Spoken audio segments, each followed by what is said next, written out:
नमस्कार दोस्तों माँ वैभव लक्ष्मी व्रत की कथा इस प्रकार है।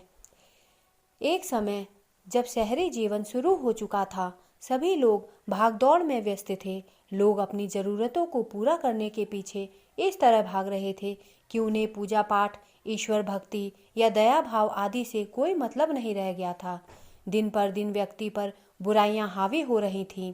इन सभी बुराइयों के बीच कुछ लोग सात्विक स्वभाव के भी रहते थे, जिनमें शीला नामक स्त्री भी शामिल थी। शीला काफ़ी शांत स्वभाव वाली और धार्मिक मान्यताओं में विश्वास करने वाली स्त्री थी। शीला का पति भी उसी की तरह सुशील और सात्विक था। दोनों भगवान के पूजन करते हुए और सत्कर्म करते हुए अपना जीवन व्यतीत कर रहे थे। जैसे जैसे समय बीता, शीला का पति भी उसी भीड़ में शामिल हो गया जो बुरे कार्यों में लिप्त थे। अब शीला के पति के मन में केवल एक ही स्वप्न था, किसी भी हालत में करोड़पति बनना। करोड़पति की बनने की लालसा शीला और उसके पति को जल्द ही दरिद्रता के मोड़ पे ले गई और वे भिक्षा मांगने तक की कगार पर आ खड़े हुए। शराब, जुआ, नशीले पदार्थों का सेवन, मांसाहारी भोजन का ग्रहण, ये सब अब शीला के पति की दिनचर्या का एक हिस्सा बन चुका था। उसने अब अपनी सारी धन दौलत जुए में गंवा दी थी। यह सब दृश्य देख शीला अत्यंत चिंतित रहने लगी। अब वह अपना सारा समय भगवान की भक्ति में ही लगाया करती थी। एक दिन किसी ने शीला के दरवाजे पर दस्तक दी। शीला ने जब द्वार खोला तो वहाँ एक माजी खड़ी हुई थी। वह कोई सामान्य माजी नहीं, बल्कि कोई तेजस्विनी की भांति लग रही थी।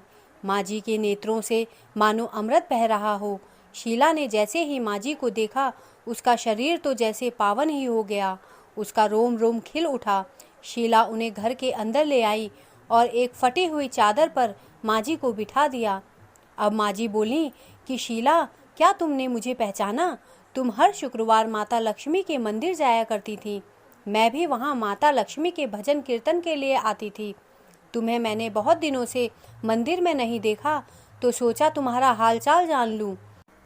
शीला माजी की बातों को सुनकर जैसे प्रेम भाव में बहती चली गई।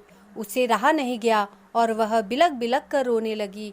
शीला को रोते देख माजी ने उसे संभाला और कहा कि जीवन में सुख दुख तो धूप छाँव की भांति आते रहते हैं।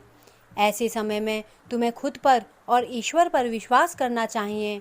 शीला जब शांत हुई तो माजी ने उसे वैभव लक्ष्मी व्रत की विधि बताई। उन्होंने आगे कहा कि वैभव लक्ष्मी व्रत बहुत ही सरल है। इस व्रत को श्रद्धापूर्वक करने से जीवन में सुख, समृद्धि और वैभव की प्राप्ति होती है। साथ ही माता की कृपा से तुम्हारी हर मनोकामना पूर्ण होगी। शीला ने जैसे ही इस व्रत का संकल्प लिया और उसकी आंख अचानक से खुल गई। सामने कोई भी नहीं था। इससे पहले कि शीला कुछ और सोच पाती, उसके अंतर्मन से उसे बतलाया कि साक्षात देवी लक्ष्मी जी यहाँ पधारी थीं, जिन्होंने उसके दुखों को दूर करने के लिए व्रत विधि बताई। दूसरे ही दिन शुक्रवार था। शीला ने प्रातःकाल स्नान आदि कर माता लक्ष्मी के व्रत का विधिवत पालन किया। आखिर में जब प्रसाद वितरण की बारी आई तो शीला ने सबसे पहले वह प्रसाद अपने पति को खिलाया। प्रसाद ग्रहण करने के बाद शीला के पति का मन जैसे कुछ देर में ही बदल गया। उसने इसके बाद अपनी पत्नी को कभी नहीं सताया और धीरे धीरे वह सत्कर्मों में लीन होता चला गया। शीला ने कुल 21 शुक्रवार तक वैभव लक्ष्मी व्रत का नियम पूर्वक पालन किया। इसके बाद 21वें शुक्रवार को माजी के कहे अनुसार उसने 7 स्त्रियों को वैभव लक्ष्मी व्रत की 7 पुस्तकें उपहार में देकर उद्यापन भी किया। अब शीला का पति सात्विक मार्ग पर चलने लगा था और उसने सभी बुरे कार्यों को छोड़ दिया था। इस तरह वैभव लक्ष्मी के व्रत संकल्प से शीला की मनोकामना पूर्ण हुई।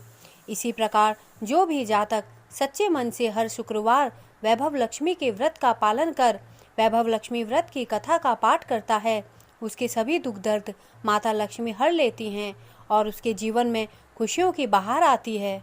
दोस्तों, यह व्रत आपके अंदर सकारात्मक सोच लाता है। इस व्रत को रखने से भटका हुआ व्यक्ति रास्ते पर आ जाता है। जो लोग आर्थिक संकट से गुजर रहे होते हैं, उन्हें भी देवी सही मार्ग दिखाती है। माँ वैभव लक्ष्मी का व्रत रखने से घर में मौजूद नकारात्मक ऊर्जा दूर होती है। घर परिवार में चल रहे विवाद खत्म हो जाते हैं। दोस्तों, मेरे द्वारा दी गई जानकारी अगर आपको अच्छी लगी हो तो कृपया मेरे चैनल को सब्सक्राइब करें तथा मेरे वीडियोस को लाइक करें। धन्यवाद।